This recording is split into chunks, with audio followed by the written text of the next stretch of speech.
Hello mga kabartudes, magandang gabi at magandang araw at magandang pa rin tayo. Always panalo, always tagumpay. Magandang pogi mga kabartudes. Kumusta na po kayo? Kasi ngayon lang ako nakapag-upload ulit at dahil marami nagchat-chat sa akin about sa kay Vice Ganda. Bakit daw at ano daw ang nangyari kay Vice Ganda? So titingnan natin sa tarot card ano bang naging ganap. Bakit may mga pangyayari na nagba-viral kay Vice Ganda. Tingnan natin ang pinakamalalim at pinakamagandang kapupulutan natin ng aral at idea sa mga ipapakita ng tarot card, no? Kaya mga ka-Bertudes, this is your request. Ayan, Vice Ganda, tingnan natin. Titingnan natin ang mga nangingibabaw na enerhiya. Okay, shout out po sa lahat ng mga kabertudes ko dyan sa iba't ibang bansa, iba't ibang lugar. At maraming salamat po sa lahat ng mga nagpabook at saka sa lahat po ng mga kabertudes ko na patuloy na nagtitiwala at tumatangkilik ng aking video. Suportahan nyo lamang at kayo'y kapit lang sapagkat kung gusto nyo magtagumpay, always tagumpay, always panalo. Linya lang. Huwag maging lupay-pay. Ayan, sa mga kabertudes ko, may ganun kasi mga tumtawag sa akin at nagtatanong, sabi ko, titingnan natin sa tarot card, ano bang naganap at pangyayari? Bakit parang nagkaroon ng sapi si Vice Ganda or napuntahan ng mga elemento, no? Tingnan natin ang enerhiya ni Vice Ganda. Sobrang surprise ito sa mga tao na maraming kasing nagagalit kay Vice Ganda, no? Subalit titingnan natin ang kanyang mga enerhiya at kalagayan kung ano ba ang nangyari kay Vice Ganda.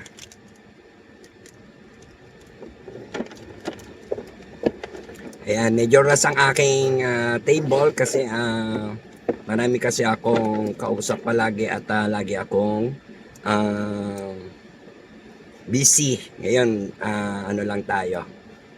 Kahit nasa kotse, pwede nyo akong makausap basta may time. Ayan. Ganda na ba? Okay. Yan, happy lang good. Congrats sa mga kabertudes ko at saka mga DDS supporters. Mabisa ang ating mga panalangin at dinidinig tayo ni God sa ating mga panalangin at pagtulong ko ng mga panalangin at orasyon kay PRRD na makalabas na siya, makalaya na at sa lahat ng mga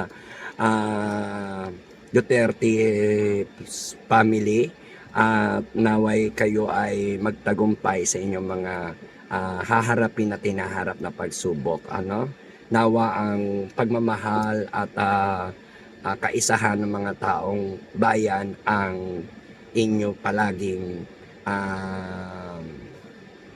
sundin at paglingkuran sapagkat ang lahat ng yan na kaback up sa inyo. Kaya mga kabartudes, tingnan natin ngayon ang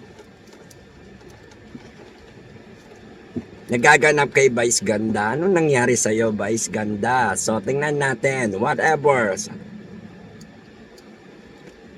Tingnan natin na nangingibabaw na enerhiya kay Vice Ganda.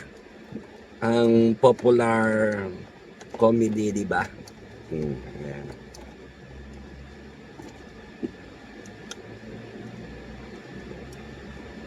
Ano kaya? Mabasa natin lahat dito. Ba't nagkaganyan si Vice Ganda? At anong nangyari? May patunay ba ang tarot card? Sa lahat ng makikita natin. Alright! Tingnan natin na nangingibabaw na enerhiya kay Vice Ganda. Okay, bobo na tayo ng 3 cards. Medyo may laman to dahil nararamdaman ko ang sasabihin ng mga tarot card ay base lamang tayo sa ating mga binabasa at nabibisyon. Alright, tingnan natin. Para to kay Vice Ganda.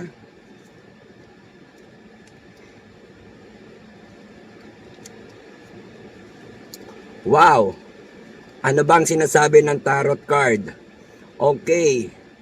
Ang enerhiya ng ni Vice Ganda na nangingibabaw sa kanyang pangkalawakan o pangkalawakan na enerhiya ay merong isang lalaking matapang at nananakot at nasa trono, nasa posisyon. Ito pala ang kanyang backup. So mayroon palang sumusuporta sa kanyang backup. Isang lalaki na kalaban ng mga DDS. Ayan, or kalaban ni Duterte. Ayan, prangka na tayo dahil eto naman ang lumalabas sa tarot card. So tingnan nyo to. Ayan, nasa posisyon na isang lalaki ang parang sinasabi natin na maaaring sponsor or kaya tinatawag natin na gumastos o whatever na at itong sinasabi ay pagiging traidor. Ayan, ng isang enerhiya ni Vice Ganda ay ang pagiging traidor, ang pabagsakin ang maging isa siya sa mga traidor kay PRRD at pabagsakin ang mga Duterte or Duterte families. Also one person, that is the si former President Duterte. So yan yung mga espada na yan yung mga traidor. Kaya tinitira niya si President Duterte. Ayan, na isang lalaki ang pinagmulan and then to. At syempre, para sa bonggang-bonggang mga kaganapan sa kanyang event, ay meron pa rin siyang backup na isang mayaman at nilulumot na at matagal nang sanay sa pagtatanim or pagpapalago at pag-i-sponsor o pagbibigay ng kung ano-ano para lang dalhin ng kanyang lakas. So ang enerhiya, dalawang lalaki para makipagtraidoran. Ayan ang mga enerhiya ni Vice Ganda. So ayan, may isang lalaki pa rin na nakaupo sa trono na makapangyarihan sa pera, trono at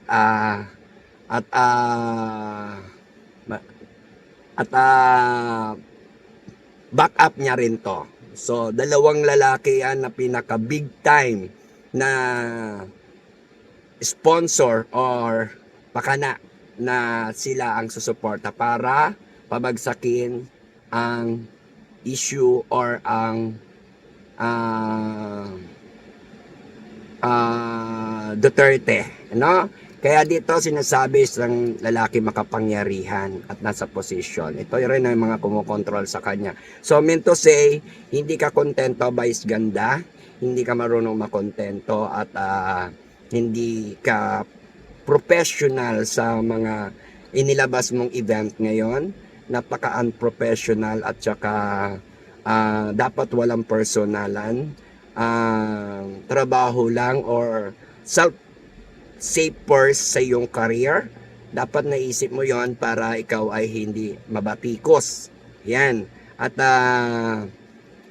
parang wala kang ka-contentment and dala na rin siguro ng mga marami mong iniisip dahil about din sa lalaki, no? Ang iyong issue. Yan, sa mga issue mo tungkol sa lalaki at kapangyarihan at pagiging traidor, no? So, ayan ang enerhiyang nangingibabaw kay Vice Ganda, no? So, I don't know ha, kasi ito nang pinapakita talaga. Isang lalaki na handang lumaban at nakaback up sa kanya at ang isang dapat inuutos sa kanya na mag-traidor or tinatawag pabagsakin o tirahin si Duterte. Ayan. At dito naman ay yung pinaka main support nitong lalaki para gawin to. Ayan. So, ganyan yan. Bari ganyan yan. O, ayan. Ayan. Yan. At para mawala din sa pwesto ang mga Duterte. Alright? Yan. Bakit ganon? Vice Ganda, anyari sa'yo? Nagkaroon ka ng sapi. Ayan. Dapat di mo nasira ang ating image. Yan. Ang ating figure na ang tunay na kagandahan ay nasa puso. Wala sa makeup. Wala sa accessories. At wala lalo sa pera. No? Dahil ang pag-ibig natin sa ating kapwa ay hindi mabibili ng pera o hindi masisilaw sa ngayon kung hindi ka kontento or nami-personal ka, may problema sa'yo. Alright? Yan. So, tingnan natin yung 7 card kay Vice Ganda kung ano nangyayari, nakaraan at hinaharap at nakalipas at maaari pang mangyari. Na? Ayan, sa nag-request nito, maraming salamat sa iyo at nabigyan ko ng oras ang iyong request kay Vice Ganda. Yan. Dahil marami po tayo laging kausap, PM nyo lang po, Bertud Bertudes or Madam Bertud Bertudes, my page, at para makatransfer kayo sa akin at makausap nyo ako, makapasok kayo sa Welcome to My World. Maraming salamat po sa lahat ng sumusuporta. At sinabi ko naman po sa inyo before, lahat ng mga video ko na binigay sa inyo ay nangyayari na ngayon. No? Nauna pa ako sa mga balita kaya hindi nyo masasabi yung fake news or hindi nyo masasabi na gawa-gawa ko lamang. Lahat yan ay nakabase. Kaya hindi po ako nagmamadali at hindi po ako nagpapasikat. Bawal. No? At bawal din mga collab na yan. Kaya sorry po sa mga nag-aalok sa akin ng mag-collab o collaboration, whatever, no? I have my own and I can manage my own business. Thank you very much and I thank you again. Ayan.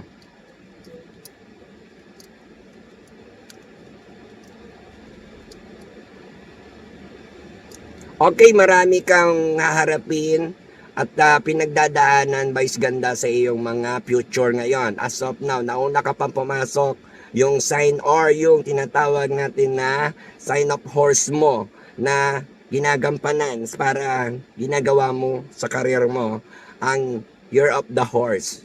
Okay? At marami kang pagsubok, sayang ang mga opportunities at marami rin kasi mga negative opportunities ang nakaabang sa'yo. Hindi good. Kaya huwag kang magtaka kung meron kang mga bagay na malilinlang ka or malilinya ka sa mga lupaypay. Kaya mag-ingat ka, Vice Ganda, dahil marami talagang mga bagay na hindi mo inaasahan dahil taglay yan sa ating mga ginagawa. At maraming salamat sa ating mga manonood at kung hindi ka pa nakasubscribe, mag-subscribe ka na at like, share my videos and call me and text and search my FB. Alright? Okay, maraming salamat. Kapit lang at si Vice Ganda ay kumakapit pa rin sa pag-asa, kaya siguro naharap siya na parang nawawalan siya ng pag-asa pero hawak pa rin niya ang pag-asa. Malalagasan lang siya pero hindi siya mauubusan sapagkat hawak niya ang pag-asa. Nawa maging maganda ang mga pag-asa na inaasam-asam mo, Vice Ganda. And this year, marami kang rewards na matatanggap ngayon at ang dami-dami mong rewards, negative rewards o awards or basta lahat ng mga rewards that for you. Isa na rin dyan yung mga binabato sa iyo. Ayan yung mga rewards mo. Dami mong awards. Ayan, you are a award winning, viral, trending, and whatever. At iba pa na maaari matawag nating reward. Subalit, sa background mo na yan, nangyayari yan dahil meron sa iyong 4 na tao na mayroong pag-uugaling solido at pudero doon sa iyong ground. Kaya sinasabi dito, meron mga tao na kahit wala naman may tutulong sa iyo, napapakinggan mo rin. At yung mga tao na minsan mo lang nakita at pumupunta lang, bumabalik-balikan ka. So may mga tao na kumukonekta sa iyo para ikaw ay mag-assume at i-claim mo yung mga offer nila. So may mga contract at kontrata o kasunduan na magaganap sa iyo. Kaya please, obserbahan mo mga nakapaligid sa iyong tao dahil may mga tukso at dito ay yung mga malalakas at magagaling magsalita. Alright? Kaya ingat lang, Vice Ganda, for you yan, hindi para sa akin dahil nakikita ko ang iyong mga hinaharap.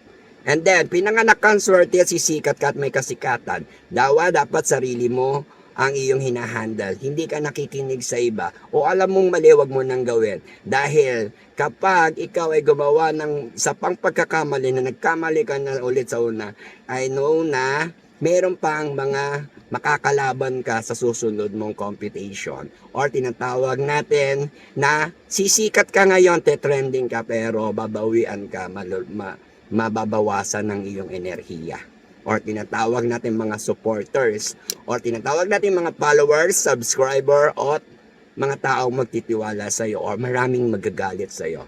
Alright? Okay.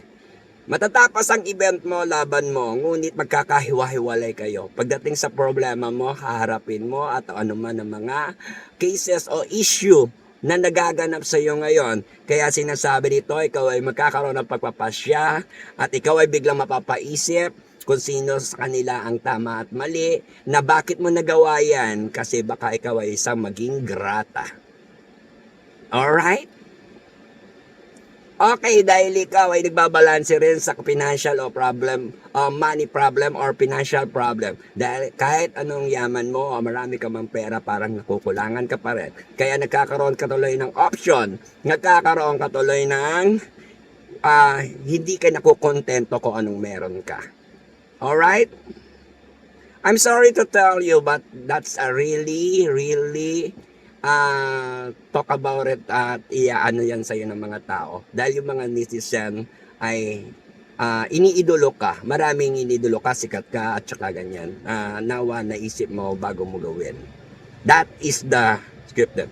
So magkakaroon ka ng trouble, pagsubok. Matinding pagsubok to, tatawirin mo o haharapin mo yung mga pagsubok mo ngayon. Alright, kaya mag-ingat. Vice ganda.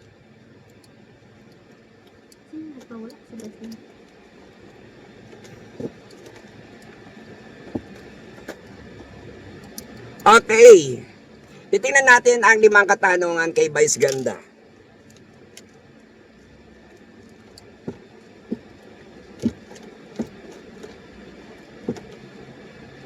Alright. Sa mga netizen po na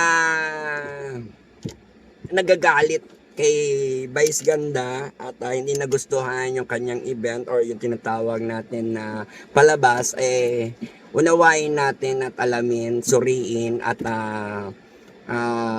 pag-aralan ko ano yung mga dapat natin lawakan sa pag-iisip, pangunawa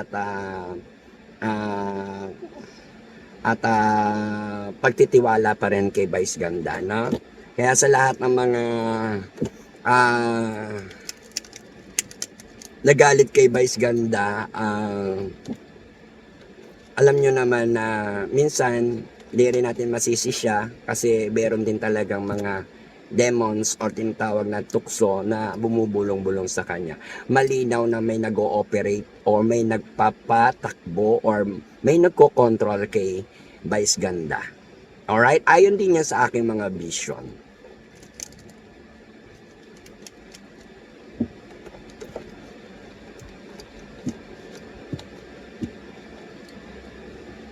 Okay, right now, here we go. This is the question for Vice Ganda. Okay. Totoo ba na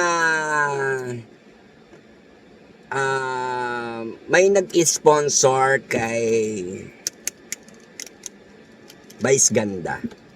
So ayan, syempre may pinakita na rin talaga na meron nag-sponsor kay Vice Ganda, handang gumastos at kaya naging bonggang-bonggang event at nagkaroon ng mga magagandang sa buong buhay siguro niya Vice Ganda, ngayon niya lang naranasan yung ganyang kabongga. No? Ayan, super budget, no? So ayan, may budget. Okay, right, tignan natin ngayon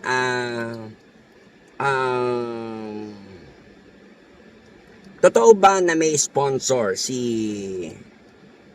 Vice Ganda? So, tingnan natin kung meron nga ba totoong sponsor. Yes, eto na naman, no? Lumabas na naman yung lalaki sponsor niya doon sa unang enerhiya niya. So, hindi tayo nagkakamali. This is the true. And this is the tawag dito, sinasabi ng tarot card na totoo nga na meron. Kasi ito yung kanina sa enerhiya niya na lumabas sa sponsor. So, lumabas ulit siya ngayon. Ibig sabihin, yes, Meron. Kayo na po ang balang husga at malaman nyo kung sino at malalaman nyo rin kung sino ang sponsor or gumastos kay Vice Ganda. Right? Next card.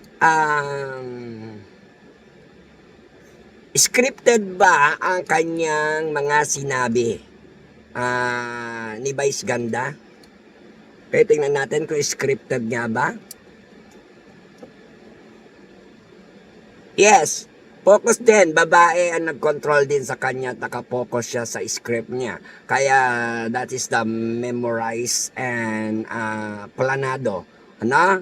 Isang babae din ang nakaupo sa trono ang backup. No? Kaya I don't know kung sino yung babae na yan. Basta sinasabi dito is yes, scripted. And then kasi focus siya eh. Ibig sabihin pag nakapokus ka, nagbe-memorize ka at saka na pag-aaralan mo lahat yung galawan o kilos. So may kumukontrol sa kanyang babae na nasa pwesto rin, no? Queen of Cups, ano? Bukod diyan, hindi lang isang babae kasi meron pang isang babae na mas mataas na na na na kinokontrol siya ng parang pinapapet siya. Alright? No, may gumagawa sa kanya. Alright? Kaya sorry, Vice Ganda, kung merong pinapakita ang tarot card sa iyo sapagkat yun talaga ang ating nais sabihin. Alright, tingnan natin. Makakasuhan ba si Vice Ganda? So, tingnan natin kung makakasuhan si Vice Ganda. Yes. Ayan.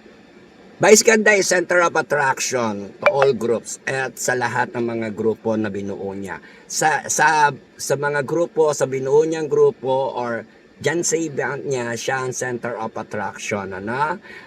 Ginagamit siya at siya ay pinapanood at dahil event niya yan at sikat siya, yan, may mga nagagal din sa kanya grupo-grupo. No? Ayan, grupo-grupo yung nagagal. Kaya group by group. So, ibig sabihin, nakisali si Vice Ganda sa grupo ng mga anti-Duterte. No? Ayan, sa mga tuwid. Kaya, makakalaban niya ang pro-Duterte o Duterte supporters. Ayan. Ayan. And the last card, tingnan natin.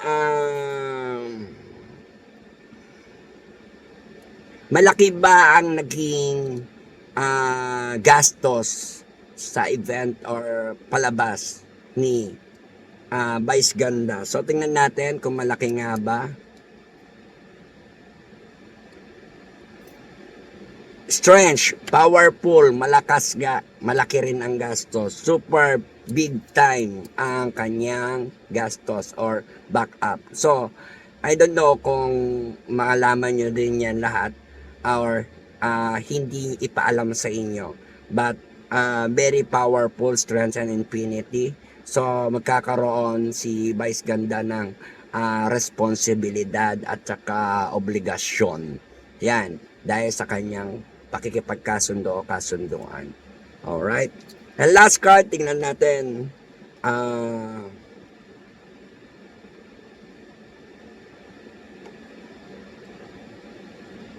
Ano ang mangyayari kay Vice Ganda after siya'y mabatikos or tinatawag natin sa kanyang viral video?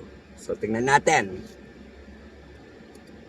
Ayan. Vice Ganda, hanapin mo yung tamang daan at kaliwanagan sa iyong tinatahak na landas sapagkat nasa tuktok ka at alam mong ginagawa mo at alam mo ang dapat mong gawin. So, sinasabi dito isang hermit ang maaaring magbigay sa iyo ng guide o isang matanda. Dapat ikaw ay maging tunay na Pilipino at sumusunod sa ating mga tradisyon o tinatawag lumang tradisyon or kasabihan na igalang, irespeto ang matanda. Dahil this is the PRRD.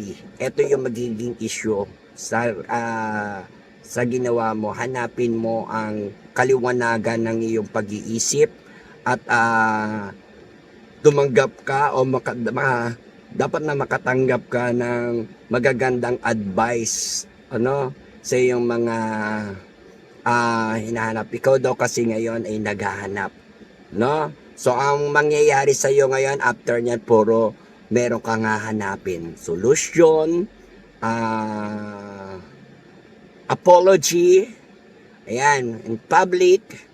And then, ganyan na naman mangyayari sa iyo, no? Mag-apology ka na naman or apologize dyan sa public, ano? Hingi ka na naman ng sorry, paumanhin, kailangan mong gawin at viral ka naman at sikat ka naman at kung hindi ka pa nakontento sa iyong mga ginawa at nawalan ka ng respeto sa matatanda o na may personal ka,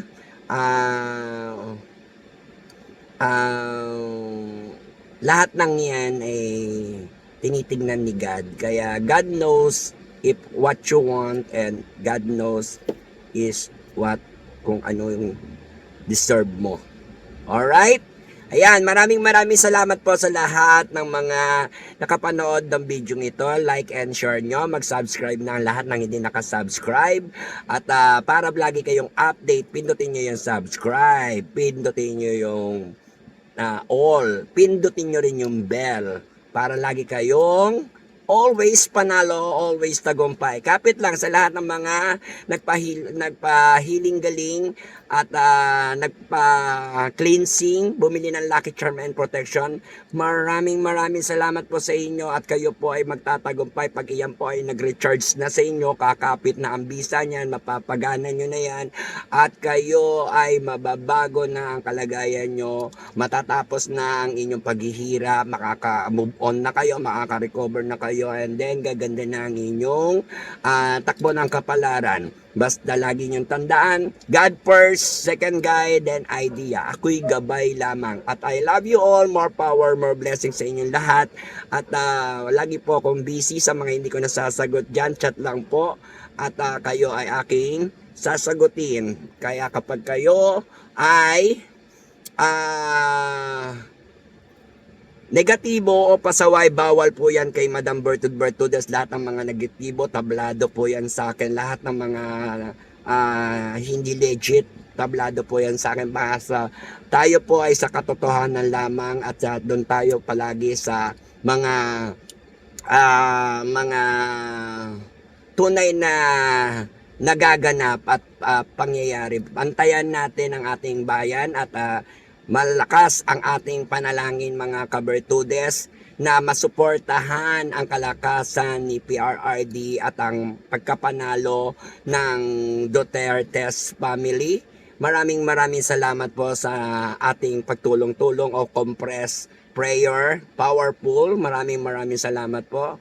At ako po ay sang-ayon at umaayon sa mga taong gustong mabigyan ng kalinawan, katotohanan, at mabatid ko at mahatid ko sa inyo ang balita or info.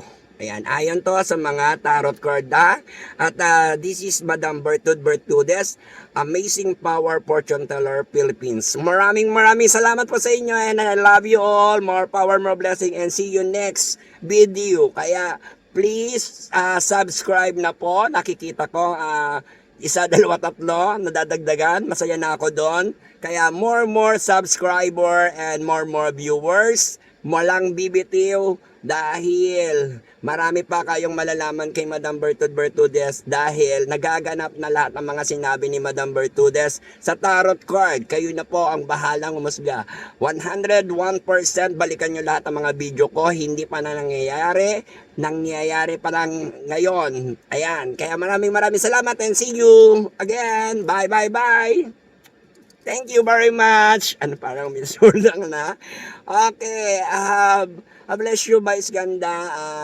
Nawa matapos mo ang iyong mga hinaharap na pagsubok, batikos, problema dyan sa iyong nagawa or ginawa or hinaharap. Kaya, good luck, Vice Ganda. Thank you very much for watching.